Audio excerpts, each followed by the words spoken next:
ध्यान रहे दोबारा ऐसा, अगर आप हमको फोन नंबर है ही महेश जी के पास हमारा, कहीं गलती होती हो, जो चीज कर रहे हैं उनका 100% फल चाहिए हमको। ऐसा यदि यहाँ होगा जिसमें घी अपने हाथों से बनता है, अपनी आंखों के सामने 2200 किलो घी का आह्वान होगा। वो ये लोग तो परिवार पूरा देसी गाय से जुड़ा हुआ है, इसलिए ज्यादा नहीं कहेंगे इनके बारे में। वहां आप लोगों ने लकड़ी क्या यूज किया था? यहाँ आम की लकड़ी थी, सूखी थी, उसमें छिलके के अंदर कीड़े होंगे तो चेक किया क्या? सभी चेक किया था कि कीड़े नहीं है, मगर छिलके उतार लेने चाहिए, याद रखना कभी भी। हो सकता है कोई छिलके के अंदर चींटी चली गई हो, और चींटी चली गई तो क्या देवता उनको भोजन करेंगे? आपका शुभ नाम क्या है? कमल जी, आपको पूछ लें, आप शाकाहारी है कि मांसाहारी? शाकाहारी है, प्योर, बीड़ी तंबाकू कुछ भी नहीं। आपको सबसे प्रिय चीज हो ऐसे 32 पकवान आपकी धर्मपत्नी बना के आपको थाली परोस के दे, और उसमें एक साइड एक खून का या तो एक मांस का टुकड़ा रख दे, और आपको कहे कि अब आप आरोग हो, क्या करोगे आप? थाली ठेल दोगे कि वो साइड में रहने देके बाकी सभी जापट लोगे? नहीं खाएंगे। नहीं खाएंगे। क्यों? वो उनको छुआ नहीं है, थाली में एक साइड पड़ा है। जो चीज आप नहीं खाते हो, जिनको आप अपवित्र चीज कहते हो, वो थाली में अगर आ गई तो फिर आपकी थाली पूरी अपवित्र हो गई। और देवताओं को आपने जो हविष्य दिया उसमें पता नहीं क्या क्या खिला दिया, तो वो खा लेंगे क्या? वो गाय माता का शुद्ध दी का प्रसाद ग्रहण करते हैं।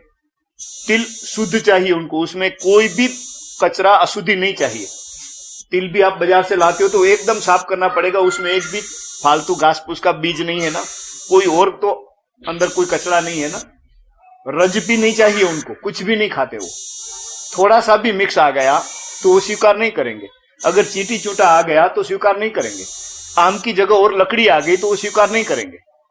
आप नीम की इतना टुकड़ा डाल दिया तो सभी अपवित्र हो गया। जब आपकी थाली में एक बूंद आ जाता है कुछ अपवित्र चीज, आपकी थाली अपवित्र हो जाती है, तो उसमें तो आप पूरा मिक्स कर रहे हो।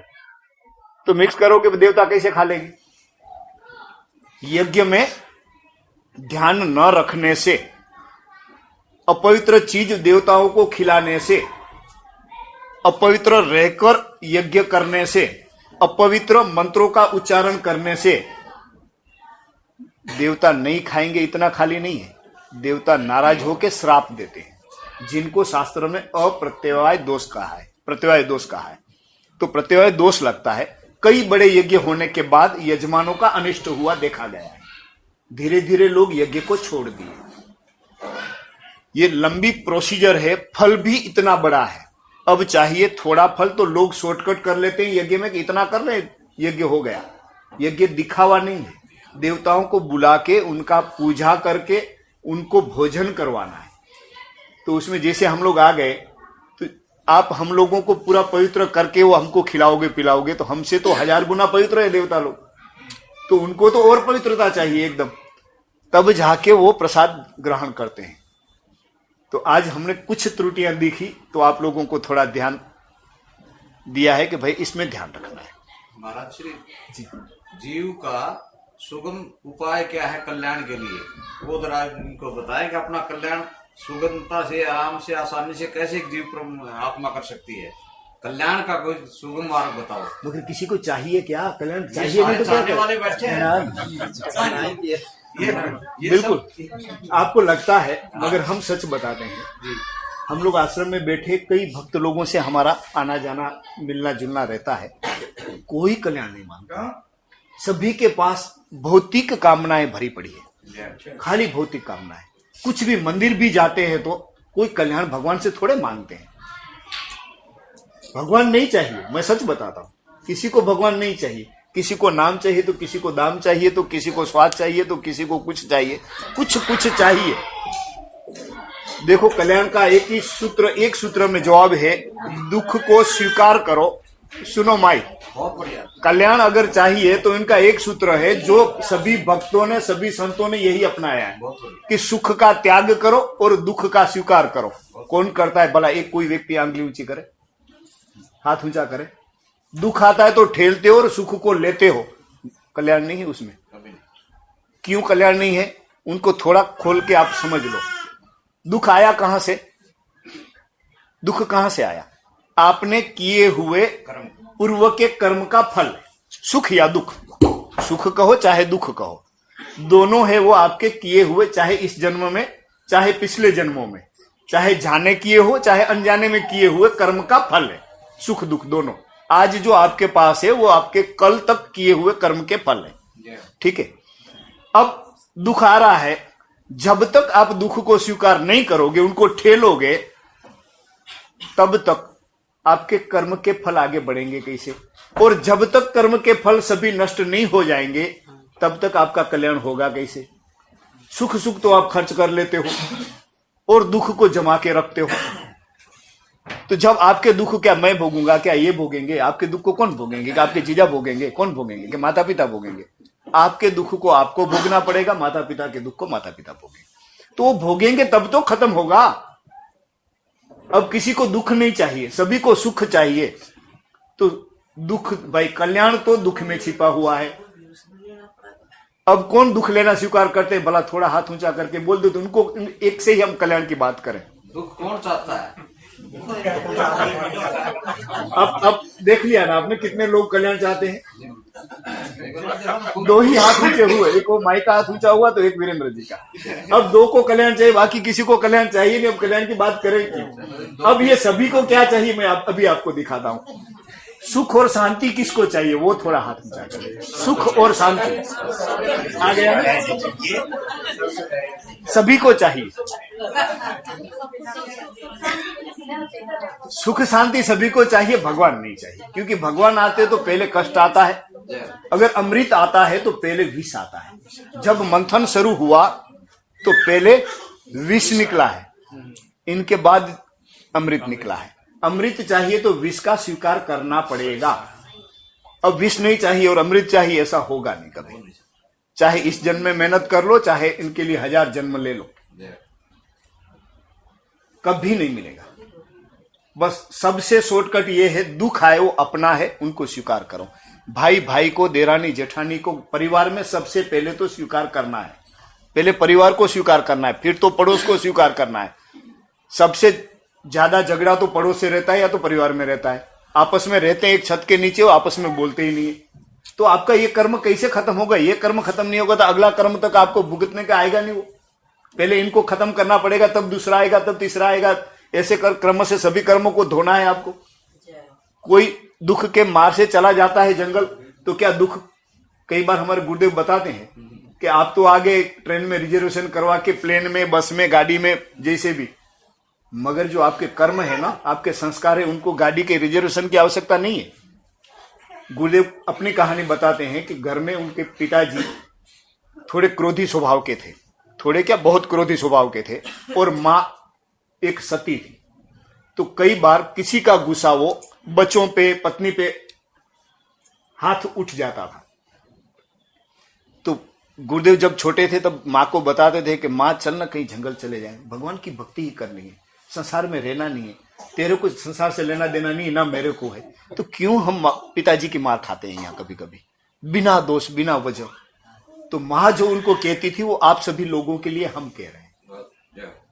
माँ कहती थी कि बेटा जंगल में चले जाएंगे, मगर मेरा पूर्व जन्म का जो संस्कार है मार खाने का, तेरा जो पूर्व जन्म का संस्कार है मार खाने का, वो तो हम जंगल में चाहेंगे, वहां भी मार खानी पड़ेगी। वहां कोल भील के हाथ से मार खाना उनसे अच्छा है कि यहाँ पति परमेश्वर का हाथ की चार दीवारी के अंदर मार खा रही है, क्या तकलीफ है? वो अपना संस्कार है, वो तो निमित्त बन रहे। तेरे पिता को तू दोष मत दे, वो तो खाली निमित्त बन रहे हैं। निमित्त भगवान किसी और को बना के हमको मारेगा तब कहां जाएंगे? उनसे अच्छा अपना संस्कार यहीं पूरा करते हैं और फिर यहीं अपने को भगवान मिलेगा। खैर माँ ने घर में भगवान पा लिया होगा, देवताओं से बात करती थी वो। गुरुदेव भी जब घर में थे, 16 साल तक घर में रहे, तब तक वो हनुमान जी का दर्शन कर चुके थे घर में। हनुमान जी उनके इष्ट थे। इनके बाद उसने, हनुमान जी ने कहा कि बेटे अब हो गया, यहाँ तेरी यहाँ ये भक्ति पूरी हुई, अब जा तू जंगल में और तपस्या कर।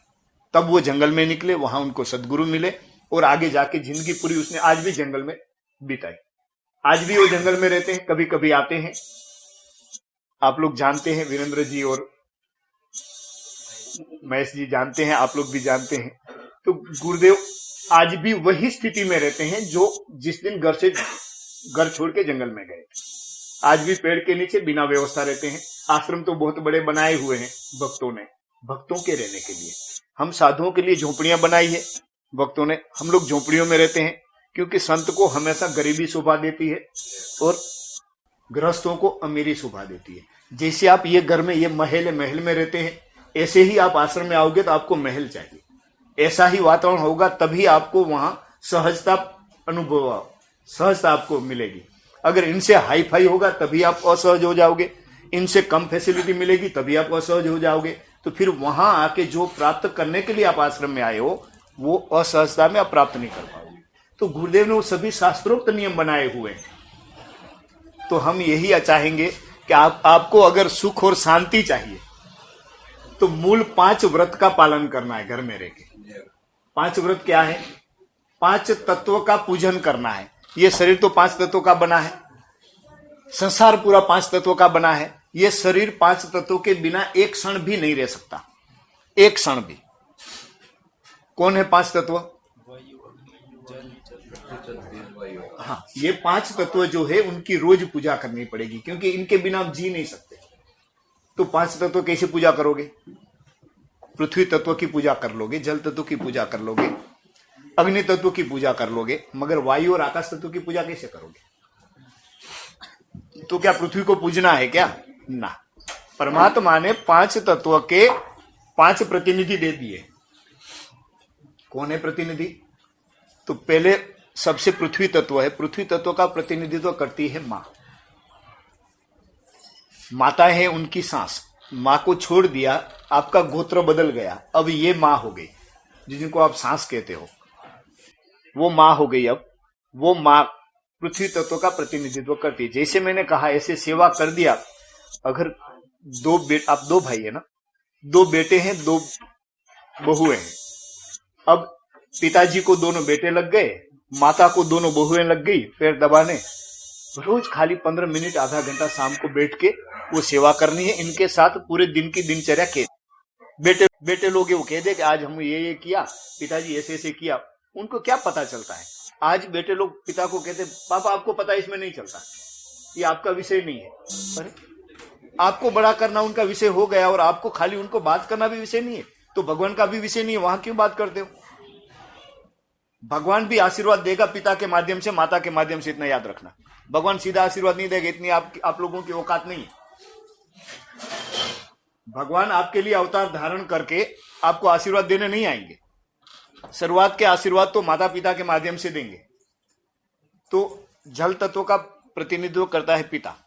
पिता की सेवा कर लिया। अगर उसने कह दिया कि मेरे बेटे श्रवण है और उनकी तब आंख में आंसू आ गया, तब मानना कि आपका जल तत्व और पृथ्वी तत्व का आपके ऊपर जो ऋण है वो पूर्ण हुआ। कब?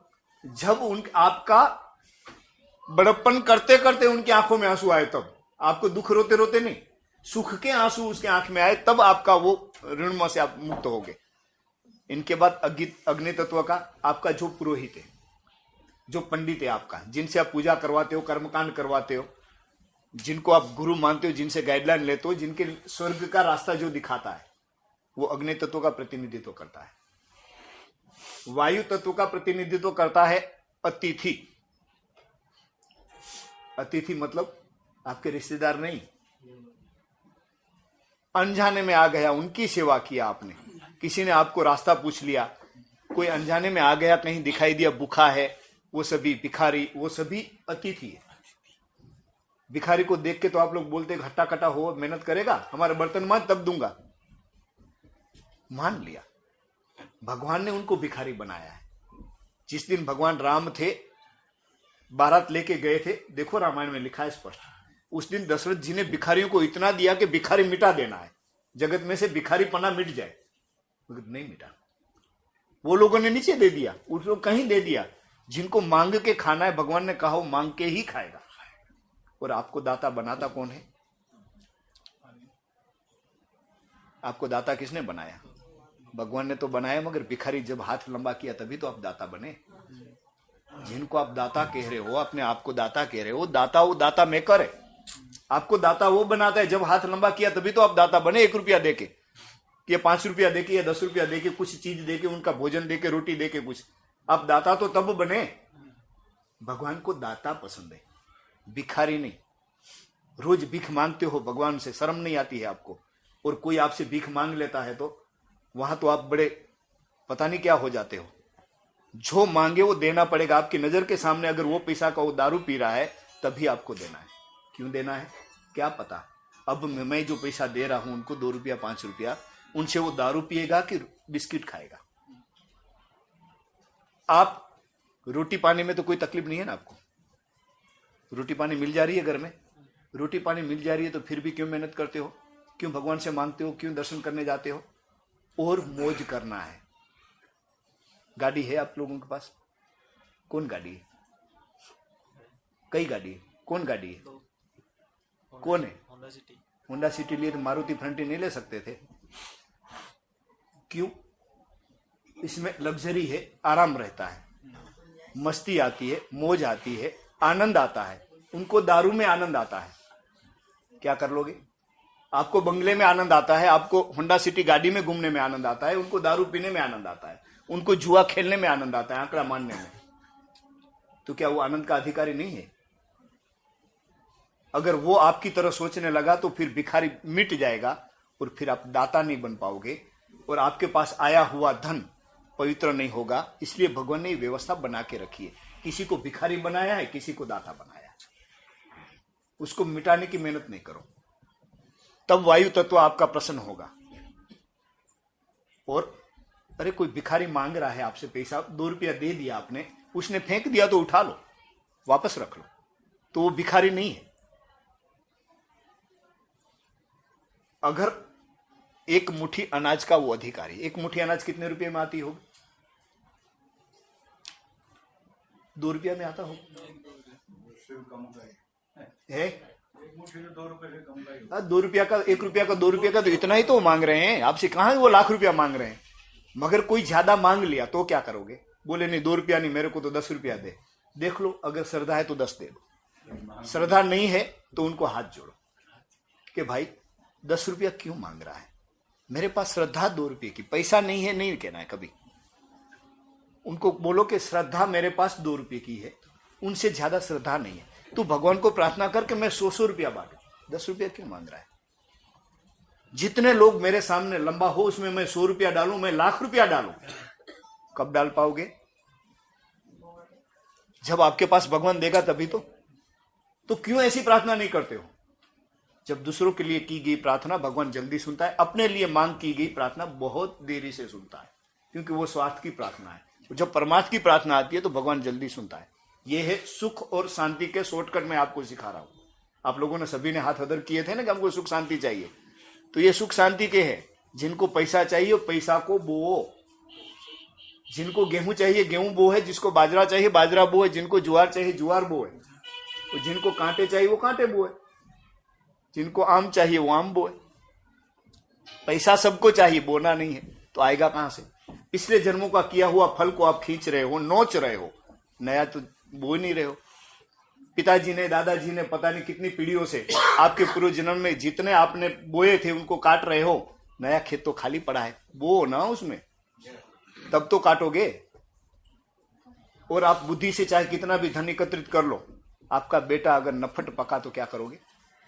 आपकी नजर के सामने धन को लुटाता रहेगा, क्या कर लोगे आप? आंख में से पानी के आंसू नहीं बहेंगे, खून के आंसू बहेंगे, कुछ कह नहीं पाओगे। पापा आपको पता नहीं चलता है, चुपचाप बैठे रहो, कुछ भी नहीं कर पाओगे।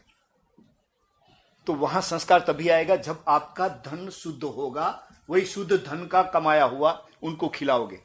आज खेती में शुद्ध धन आता है, इनके सिवा व्यापार में कहीं पर भी थोड़ा शॉर्टकट कहीं आ ही जाता है, तो उनके लिए तो आपको बोना ही पड़ेगा, शुद्ध करना पड़ेगा, तभी प्रसन्न होंगे वायु तत्व। समझ रहे हैं? और 5वां तत्व है आकाश। आकाश के लिए आकाशचारी पक्षियों को और गाय माता को, वो दोनों आकाश तत्व का प्रतिनिधित्व करती है, उनको प्रसन्न करना पड़ेगा। आकाशचारी पक्षी में जो मांस खा रहा है उनको नहीं देना है, आजकल लोग नई फैशन आई है, कुत्तों को पाल रहे हैं। कुत्ता मांसाहारी है, चाहे कुछ भी कर लो।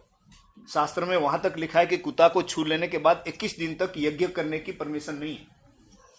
इतनी अपवित्रता है वो, क्योंकि वो मांस खा रहे हैं। उनको तो साथ में सुलाते हो, आपने उनको मांस कभी खिलाया नहीं, वो अलग विषय है, मगर वो प्रजाति मांसाहारी है। और गाय को, अब ये परिवार में पता है, कोई और परिवार से आए होंगे उनको ना पता हो तो खोल दें। आजकल हम देख रहे हैं शहरों में जर्सी गाय को दे रहे हैं, जर्सी को रोटी दे रहे हैं और पूजा कर रहे हैं। अरे उनसे तो गधे को दो ना, उनसे तो गधा पवित्र है। गधा की भी कहीं कहीं उनका दूध का भी उपयोग है। अगर किसी को लंबी खांसी हो जाए तो गधे का दूध पी ले, खांसी मिट जाएगी, वो औषधि। मगर जर्सी का तो ना दूध कुछ है, ना वो प्राणी भी वर्ण संकर है। अगर बुजुर्गों को पूछोगे तो ये जो बैठे वो कहेंगे कि वर्ण संकर एक गाली थी।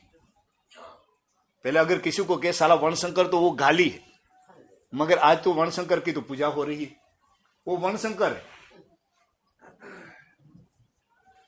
वर्ण संकर को जो पहले भी परिवार में जो थे वर्ण संकर, उनको कहीं पूजा में प्रवेश नहीं दिया जाता था कि ये वर्ण संकर है। जिनका माँ या बाप अलग ज्ञाति से आते थे, उनको पूजा में उनको हिस्सेदारी नहीं दी जाती थी। वही ऐसी ही वर्ण संकर वो गाय, जो गाय जैसा देता प्राणी है। गाय तो है ही नहीं, प्राणी है, गाय जैसा दिख रहा है, इसलिए लोग उनको गाय कह रहे हैं, उनकी पूजा कर रहे हैं। तो देसी गाय की और जो मांस नहीं खा रहे हैं ऐसे पक्षी की सेवा करने से आकाश तत्व प्रसन्न होता है। तो कौन पक्षी है ऐसे? कबूतर भूखे मर जाएगा, मांस नहीं खाएगा। गाय माता भूखे मर जाएगी, मांस नहीं खाएगी। शेर भूखे मर जाएगा मगर घास नहीं खाएगा। तो उनकी पूजा करना हम लोगों के लिए नहीं। पवित्र है, पवित्र रहें। और ये 5 तत्वों की पूजा करने से परमात्मा प्रसन्न होता है। तब एक संत आपके पास भेज देगा, एक गुरु आपके पास भेज देगा। फिर जो गुरु आपको कहे, हो सकता है कई लोगों के पास गुरु होंगे, मगर गुरु तभी मिलता है जब 5 तत्व प्रसन्न होते हैं, तब सदगुरु मिलता है। बाकी गुरु तो मिलेंगे थोड़ा थोड़ा ठेला मारने वाले, मगर तब सदगुरु मिलेगा जो आपको PhD का सर्टिफिकेट देगा। बाकी तो पहली कक्षा का, दूसरी कक्षा का, 10वीं कक्षा का, ग्रेजुएशन का, वो सभी मिलेगा गुरु। मगर वो सभी गुरु जो PhD का सर्टिफिकेट दे कि उनके ऊपर कोई भी अभ्यासक्रम नहीं है, वो सर्टिफिकेट दे, ऐसा सदगुरु तब मिलेगा जब ये 5 तत्व प्रसन्न होंगे। और तब सुख और शांति आपके पास रहेगी। 5 तत्व प्रसन्न है तो आपकी मनोकामना जो होगी वो तुरंत पूर्ण होगी। माँ बाप का आशीर्वाद है। जगत में कहीं भी भौतिक कामना कुछ भी हो, माँ बाप बिना बुद्धि वाले हैं, अर्ध पागल है, बूढ़े हैं, अशक्त है, जो भी है, मगर उनका आशीर्वाद जिनके ऊपर है हृदय से, उनको कभी कोई कमी नहीं होगी। जहां भाव है माँ बाप का, वहां अभाव नहीं रहेगा। अभाव है जीवन में, कुछ चीज हम पाना चाहते हैं और चीज नहीं प्राप्त हो रही है, तो देख लेना कहां भाव कम है। जहां भाव नहीं है वहां अभाव है। समझ रहे हैं? बस भाव पहले अपने परिवार का, इनके बाद अड़ोस पड़ोस का, इनके बाद शास्त्र से देख लोगे, सब कुछ मिल जाएगा। और परमात्मा तुम आप अगर नहीं मिल रहा है तो भगवान को प्रार्थना करो, हमको रास्ता दिखाओ। भगवान किसी न किसी को भेज देगा। चौराहे पे हर जगह ट्रैफिक पुलिस भगवान ने खड़ी करके रखी है कि आपको रास्ता पूछना हो तो उनको पूछ लो। ऐसे ट्रैफिक पुलिस कई है, आपके लायक ट्रैफिक पुलिस आपके पास आ जाएगी और आपको आगे का रास्ता दिखा देगी। ठीक है? यह है आपका सुख और शांति का देना। और हमेशा एक बात याद रखना कि आपका दुख आपको भोगना है। दुख को स्वीकार करो और सुख का त्याग करो, सुख को बो। अगर एक चीज ये परिवार में आ गई तो महेश जी और भाई, क्या नाम भूल गया, कमल जी, दोनों झगड़ा करे कि ये चीज मेरे को चाहिए, वो चीज मेरे को चाहिए, तो मगर एक चीज आई है तो ये झगड़ा करे कि नहीं मेरे को नहीं, भाई को दे दो। भाई बोले नहीं, तू छोटा है, तू ले ले। सुख आया वो दे दिया, और कहीं कष्ट आ गया, किसी ने आके दंड आ गया परिवार के ऊपर के भाई 10 लाठी खानी है, तब फिर झगड़ा करे दोनों। कमल जी के कि नहीं मैं भाई लाठी खाने जाता हूँ, भाई आप बैठो, और बड़ा भाई के मैं लाठी खाने जाता हूँ। कष्ट जिनका है उनको लेना पड़ेगा, इतना याद रखो। आपको सुख शांति कभी कम नहीं होगी, कभी नहीं होगी। आ जाओ आप, आपका